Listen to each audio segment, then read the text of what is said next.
പ്രിയപ്പെട്ട സഹോദരങ്ങളെ, വരുമരുന്നാളിന്റെ സുദിനത്തിൽ നാം എല്ലാവരും ബഹുമാനപ്പെട്ട ഇബ്രാഹിം നബി അലൈഹിസ്സലാത്തു വസ്സലാമിന്റെ ചരിത്രത്തെ കുറിച്ച് പറഞ്ഞു. അവിടുന്ന് അനുഭവിച്ച ത്യാഗങ്ങളെ കുറിച്ച്, അഗ്നി പരീക്ഷണങ്ങളെ കുറിച്ച് നാം എല്ലാവരും പറഞ്ഞു. പക്ഷേ അപ്പോഴും അവിടെ ഒരു പ്രധാനപ്പെട്ട വിഷയം നാം ശ്രദ്ധിക്കേണ്ടതുണ്ട് എന്നാണ് ഞാൻ ഓർമ്മപ്പെടുത്തുന്നത്. ഇബ്രാഹിം നബി അലൈഹിസ്സലാത്തു വസ്സലാം എന്ന പിതാവ് പരീക്ഷണത്തിന്റെ അഗ്നിച്ചൂളയിൽ കിടന്ന് വെന്തുരുകുമ്പോ ആ പിതാവിന് ആശ്വാസത്തിന്റെ തെളിനീർ പകർന്നു കൊടുത്ത ഒരു വാക്ക് പരിശുദ്ധമായ ഖുർആൻ പറയുന്നു. എന്താണ് ഇബ്രാഹിം നബി അലൈഹിസ്സലാം? അല്ലാഹു സുബ്ഹാനഹു വ തആല വലിയ അനുഗ്രഹമായി കൊടുത്ത തന്റെ പ്രിയപ്പെട്ട പൊന്നുമോൻ ഇസ്മായിൽ നബി അലൈഹിസ്സലാത്തു വസ്സലാമിനോട് വല്ലാത്ത വാത്സല്യവും സ്നേഹവും കരുണയും കാണിച്ചു. അല്ലാഹു സുബ്ഹാനഹു വ തആല ഒരു പരീക്ഷണത്തിന് മുതിർന്നു. ഓ ഇബ്രാഹിം നബിയേ, നിങ്ങൾക്ക് ഞാൻ നൽകിയ അനുഗ്രഹങ്ങൾ എനിക്ക് മടക്കി തരാൻ കഴിയോ?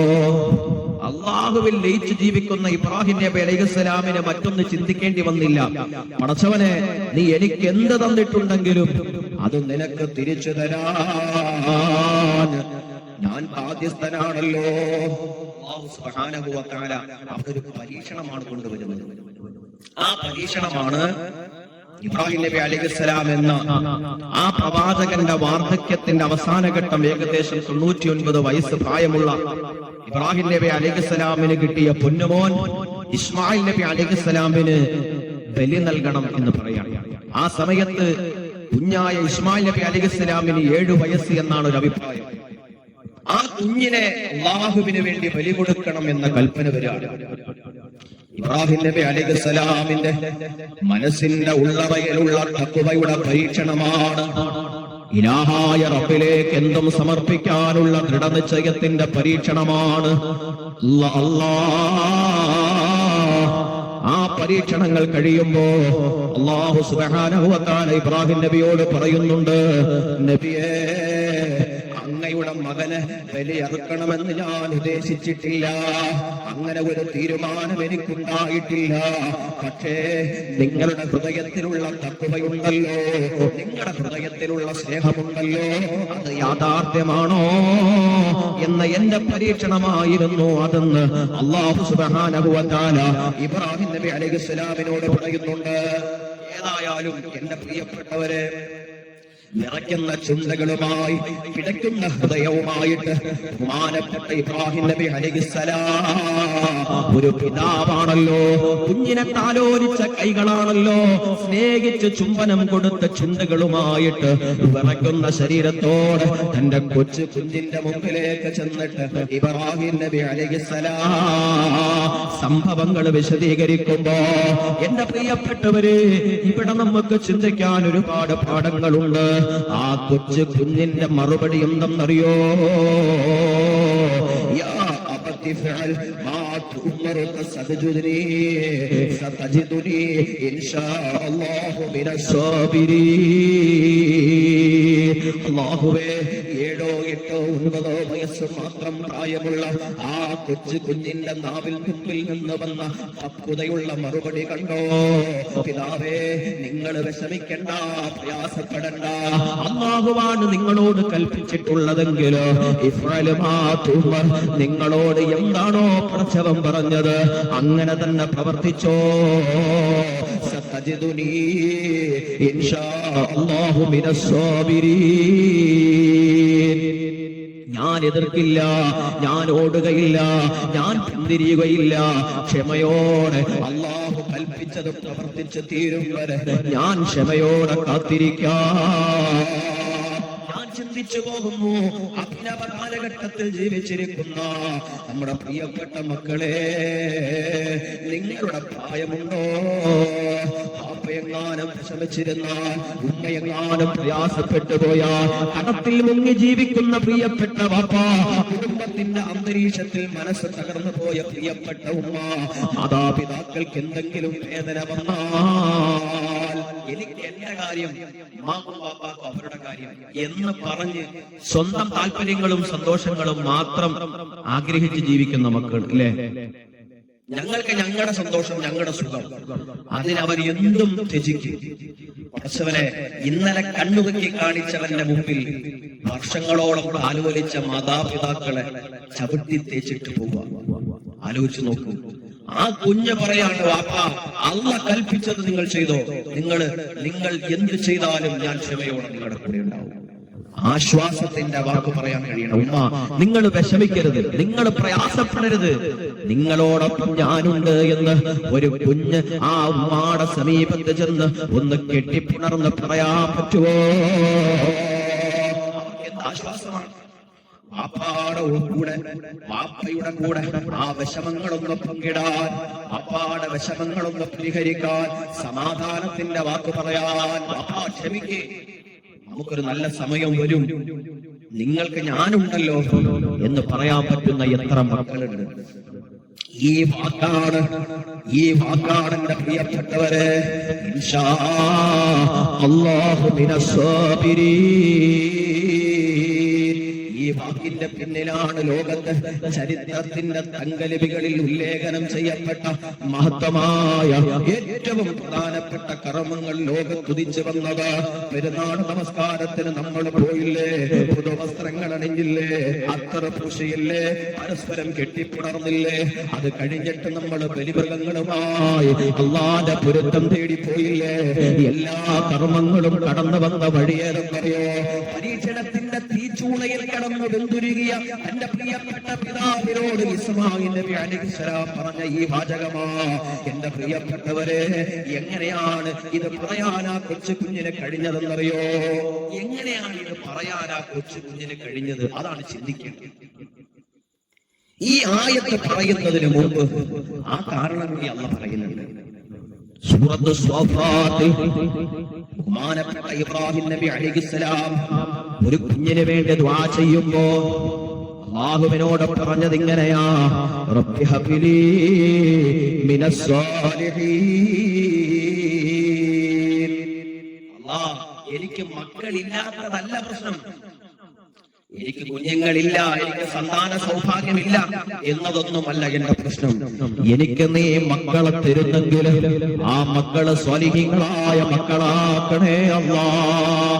റബ്ബി ഹബ്ലി മിനസ് സാലിഹീൻ. നീ തരുന്ന മക്കളെ എനിക്ക് നീ സ്വാലിഹീങ്ങളാക്കി തരണം. നല്ല സ്വഭാവം, നല്ല പെരുമാറ്റം, നല്ല പക്വത. ഒരു വാപ്പ ദുആരക്കാണ്. മാതാപിതാക്കളുടെ ദുആഇന് വല്ലാത്ത പവറുണ്ട് എന്ന് തെളിയിച്ച ഒരു ഭാഗം കൂടിയാണ്. നമ്മുടെ മക്കൾക്ക് വേണ്ടി ദുആ ചെയ്യുമ്പോ, ആഗ്രഹിക്കുമ്പോ, മക്കളുടെ കാര്യത്തിൽ താല്പര്യം കാണിക്കുമ്പോ എല്ലാ അഭ്യാസങ്ങൾക്കും നമ്മൾ കൂട്ടുനിൽക്കും. കുഞ്ഞല്ലേ കുഞ്ഞല്ലേ കുഞ്ഞല്ലേ എല്ലാത്തിനും നമ്മൾ. പക്ഷെ ആ കുഞ്ഞിന്റെ നല്ല ഭാവിക്ക് വേണ്ടി, നല്ല സ്വഭാവത്തിന് വേണ്ടി, നല്ല പെരുമാറ്റത്തിന് വേണ്ടിയിട്ട് എന്താണ് എന്റെ പ്രിയപ്പെട്ടവരെ നമ്മൾ കൊടുത്തിട്ടുള്ളത്? ഏറ്റവും കുറഞ്ഞത് ആ കുഞ്ഞിന് വേണ്ടി അല്ലാഹ് എന്റെ കുഞ്ഞിനെ നീ സ്വാലിഹാക്കണേ അല്ലാഹ്. അപ്പോഴാണ് അല്ലാഹു അടുത്ത ആയത്തിൽ പറയുന്നത്, ഫബശറനാഹു ബിഉലാമിൻ ഹലീം. ഇബ്രാഹിം നബി അലൈഹിസ്സലാമിന്റെ പ്രാർത്ഥനയ്ക്ക് അല്ലാഹു ഉത്തരം നൽകിയത് ഫബശറനാഹു. ഇബ്രാഹിം നബി അലൈഹിസ്സലാമിന് നാം സന്തോഷം പകർന്നു കൊടുത്തു. ബിഉലാമിൻ ഹലീം, ഹലീമായ കുഞ്ഞിനെ കൊണ്ട്. ഹലീമായ നല്ല ഹലീമായ, നല്ല ലോലമായ ഹൃദയം, നല്ല പെരുമാറ്റം, നല്ല സ്വഭാവശുദ്ധി, നിഷ്കളങ്കനായ, നല്ല അതവുള്ള ചിട്ടയുള്ള ഒരു കുഞ്ഞിനെ ഞാൻ കൊടുത്തു എന്ന്. ആ പ്രാർത്ഥനയുടെ ഫലമാണ് ഈ. ആ കുഞ്ഞിന്റെ വായിൽ നിന്ന് ഒരിക്കലും തിന്മ വരില്ല. ആ കുഞ്ഞിന്റെ വായിൽ നിന്നൊരിക്കലും വിഷമമുള്ള വാക്ക് വരില്ല, പ്രവൃത്തി വരില്ല, ചിന്ത വരില്ല. ആ കുഞ്ഞിനെ കൊണ്ട് നമുക്ക് ദുഃഖിക്കേണ്ടി വരില്ല. കാരണം ആ കുഞ്ഞിന് വേണ്ടി മാതാപിതാക്കൾ ദുആ ചെയ്തിട്ടുണ്ട്. ഏത് പ്രതിസന്ധിയിലും ആ മക്കള് നമുക്ക് തുണയാവും. അല്ലാഹു തൗഫീഖ് ചെയ്യട്ടെ. മാതാപിതാക്കളുടെ ദുആ ഉണ്ടെങ്കിൽ മക്കൾ നന്നാവും. നമ്മള് ഒരു വലിയന്റെയും മടിയിൽ പോയി കിടക്കണ്ട, ഒരു ഉസ്താദിന്റെയും കാൽച്ചുവട്ടിലേക്ക് നമ്മൾ അഭയം തേടി പോകണ്ട. പോകണ്ട എന്ന് പറഞ്ഞാൽ അത് ആവശ്യമില്ല എന്നല്ല അതിന്റെ അർത്ഥം. മറിച്ച് ഏറ്റവും വലിയ പ്രാർത്ഥനയുടെ തണൽ മരം നമ്മുടെ ഭവനത്തിന്റെ ഉള്ളിലിരിക്കുമ്പോ അതിനെ അവഗണിച്ചുകൊണ്ട് മറ്റൊന്നിന് പരിഗണന കൊടുക്കുന്ന സ്വഭാവം വേണ്ട എന്നാണ് ആ പറഞ്ഞതിന്റെ ഉദ്ദേശം. ഉമ്മാടെ പ്രാർത്ഥനയില്ലാത്തവന് ഏത് വലിയന്റെ പ്രാർത്ഥനയാണ് ആവശ്യമുള്ളത്? ഉമ്മാടെ കണ്ണുനീര് നിലനിൽക്കുമ്പോ ഏത് ഉസ്താദിന്റെ പ്രാർത്ഥനയാണ് മോനെ നിന്നെ രക്ഷപ്പെടുത്തുക? ഹബീബായ നബി തങ്ങൾ പറഞ്ഞല്ലോ, ഉമ്മാടെ പൊരുത്തമാണ് അല്ലാഹുവിന്റെ പൊരുത്തമെന്ന് മുസ്തഫ മുഹമ്മദ് സ്വല്ലല്ലാഹു അലൈഹി വസല്ലം. ചിന്തിക്കുക, ഉമ്മയുടെ പൊരുത്തമുണ്ടെങ്കിൽ എല്ലാ പ്രതിസന്ധികളിൽ നിന്നും രക്ഷപ്പെടാൻ നമുക്ക് കഴിയുമല്ലോ. ഞാനിപ്പോൾ ചിന്തിച്ചു പോയി. ഞാൻ പെരുന്നാൾ നമസ്കാരം കഴിഞ്ഞ് ഞാൻ എന്റെ വാഹനത്തിൽ ഇങ്ങനെ യാത്ര ചെയ്തു പോയപ്പോ പെട്ടെന്ന് എന്റെ മനസ്സിൽ വന്ന ഒരു ചിന്ത ഞാൻ എന്റെ സഹോദരങ്ങളുമായി പങ്കുവയ്ക്കാൻ ആഗ്രഹിക്കാം. ഞാൻ ആലോചിച്ചു, ആ പെരുന്നാളിന്റെ ദിനത്തിൽ 28-ാം തീയതി അല്ലാഹുവേ, ഒരു ഉമ്മയുടെ കണ്ണുനീരിൽ കുതിർന്ന ഒരു സന്തോഷത്തിന്റെ വേള ആ പെരുന്നാളിന്റെ ദിനത്തിൽ ലോകം മുഴുവനും കണ്ടു. കേരളക്കാരും മുഴുവനും ഉറ്റുനോക്കി. എന്താണ് ആ മാതാവിന്റെ കണ്ണുനീരിൽ കുതിർന്ന സന്തോഷം? കരയുകയുമാണ്, സന്തോഷിക്കുകയുമാണ്. ഞാൻ അപ്പോൾ ചിന്തിച്ച ഒരു കാര്യമുണ്ട്. പ്രസവനെ എന്റെ ഓർമ്മ ശരിയാണെങ്കിൽ 2006 നടന്ന സംഭവം 2018 സൗദി ഭരണകൂടം വധശിക്ഷയ്ക്ക് വിധിച്ച ഒരു കേസ്. പടച്ചവനെ, കേസിന്റെ 4 വഴികൾ ഇങ്ങനെ കടന്നുപോയി ഏകദേശം 20 വർഷത്തോളം ഇങ്ങനെ പിന്നിടുകയാണ്. പലപ്പോഴും ആ പ്രിയപ്പെട്ട ഉമ്മ പറയുന്നുണ്ട്, എന്റെ പൊന്നുമോൻ അല്ല എനിക്ക് തരും, എന്റെ പൊന്നുമോനെ എനിക്ക് അല്ല തരുമോ? അല്ലാഹുവേ, 5 നേരവും നമസ്കരിക്കുമ്പോ ആ ഉമ്മാടെ കരങ്ങൾ ചേർത്ത് പിടിച്ചിട്ട് ഉമ്മാക്ക് ദുനിയാവിനെ കുറിച്ച് പറയാനില്ല, ഉമ്മാക്ക് മറ്റൊന്നിനെ കുറിച്ചും പറയാനില്ല. എന്റെ പൊന്നമോൻ അബ്ദുറഹീമിനെ കുറിച്ചാ പറയാനുള്ളത്. അതേ കണ്ടടങ്ങളിലൂടെ കണ്ണുനീർ തുള്ളികൾ ചാലിട്ടൊഴുകി ആ വൃദ്ധയായ ഉമ്മാടെ കവിൽ തടങ്ങളെ തലോടിക്കൊണ്ട് ആ ചേർത്ത് പിടിച്ച കൈകളിലേക്ക് കണ്ണുനീർ തുള്ളികൾ വാർത്തൊഴുകിയിട്ട് പ്രാർത്ഥിച്ച രാത്രികൾ എത്രയാ! പടച്ചവനത് കാണാതിരിക്കൂ. നിങ്ങൾ ചിന്തിക്കുക, 20 വർഷങ്ങൾക്കിപ്പുറം ആ ഉമ്മാടെ പ്രാർത്ഥനയുടെ ഫലമാ ഞാൻ ഉറച്ചു വിശ്വസിക്കുന്നു. എല്ലാ മനുഷ്യരും ഒരുമിച്ചില്ലേ? നാനാ തുറകളിൽ നിന്ന് കോഴിക്കോട് സ്വദേശിയായ അബ്ദുറഹീമിന് വേണ്ടി എല്ലാവരും ഒരുമിച്ചല്ലോ. ലക്ഷങ്ങളും കോടികളും അവർ വാരി വാരി കൊടുത്തല്ലോ. ശരീരത്തിൽ ധരിച്ചിരുന്ന മാല ഊരിക്കൊടുത്തവർ, സ്വർണം ഊരിക്കൊടുത്തവർ, അക്കൗണ്ടിൽ കിടന്ന പൈസകൾ അങ്ങനെ തന്നെ കൊടുത്തവർ. അല്ലാഹുവേ, നിമിഷ നേരം കൊണ്ട് അബ്ദുറഹീമിനെ മോചിപ്പിക്കാനുള്ള കോടിക്കണക്കിന് രൂപ സൗദി അറേബ്യയിൽ ആ ഭരണകൂടത്തിന്റെ കൈകളിലേക്ക് എത്തിയപ്പോ സുബ്ഹാനല്ലാഹ്, 2026 മെയ് മാസം 28-ാം തീയതി കേരളക്കരയിൽ മുഴുവനും പെരുന്നാൾ ആഘോഷിക്കുന്ന ആ സുന്ദരമായ വേളയിലോ അബ്ദുറഹീം എന്ന ചെറുപ്പക്കാരൻ സൗദി ഭരണകൂടത്തിന്റെ ജയിലറകളിൽ നിന്ന് കാരിരുമ്പ് പോലെ കരുത്തുറ്റ ജയിലറകൾക്കുള്ളിൽ നിന്ന് ആ പൊന്നുമോന് എല്ലാവിധ പ്രതിസന്ധികളും അതിജീവിച്ച് മുന്നിട്ട് പോകാൻ ഉമ്മാന്റെ പ്രാർത്ഥനയ്ക്ക് കഴിഞ്ഞുവെന്ന കോഴിക്കോട് പ്രദേശത്ത് ഒരു ഗ്രാമപ്രദേശത്തിന്റെ ഉള്ളിലിരുന്നുകൊണ്ട്, ഒരു കുടിലിന്റെ ഉള്ളിലിരുന്നുകൊണ്ട് ഒരു ഉമ്മാന്റെ പ്രാർത്ഥനയുടെ ഫലമായിട്ട് തന്റെ മുമ്പിലുള്ള പ്രതിസന്ധികളെല്ലാം ചങ്ങല പൊട്ടി മാറുന്നത് പോലെ മാറി മാറി ആ ഉമ്മാടെ സന്തോഷം അല്ലാഹുവേ നീ നിലനിർത്തി കൊടുക്കണേ അല്ലാ. ഞാൻ അപ്പൊ ചിന്തിച്ചു, ഉമ്മാണ് എന്താണ് അതിന്റെ ഒരു പവർ? ആ ഉമ്മയോട് ആ ദിവസം എന്റെ പൊന്നുപോലെ ചേർത്ത് പിടിച്ചു നിൽക്കുമ്പോ മാധ്യമ പ്രവർത്തകർ അവരോട് ചോദിക്കാം, ഉമ്മ നിങ്ങൾക്ക് എന്ത് പറയാനുണ്ട്? ആ ഉമ്മ പറഞ്ഞത് 2 വാക്കാണ്. ഒന്ന്, ഇന്നത്തെ ദിവസം എനിക്ക് 2 പെരുന്നാളാണ്. ഒന്ന് എന്റെ അള്ളാന്റെ പെരുന്നാൾ, മറ്റൊന്ന് എന്റെ പൊന്നുമോനെ എനിക്ക് കിട്ടിയ പെരുന്നാൾ, എന്റെ കുഞ്ഞിനെ കണ്ട സന്തോഷം. വേറൊന്നും അവർക്ക് പറയാനില്ല. വേറെ എന്താണ് പറയാനുള്ളത്? മക്കളെ, കേരളക്കരയിൽ ആകമാനം പറന്നു കിടക്കുന്ന പ്രവാസികളായ സഹോദരങ്ങൾ, എല്ലാ മനുഷ്യരോടും ആ ഉമ്മാക്ക് പറയാനുള്ളത്, മക്കളെ, ഞാൻ പകരം നിങ്ങൾക്ക് എന്ത് വന്നാലും മതിയാവില്ല, നിങ്ങൾക്ക് മതിയാവുന്നിടത്തോളം അല്ലാഹു തരും എന്നാണ് ആ ഉമ്മ പറഞ്ഞത്.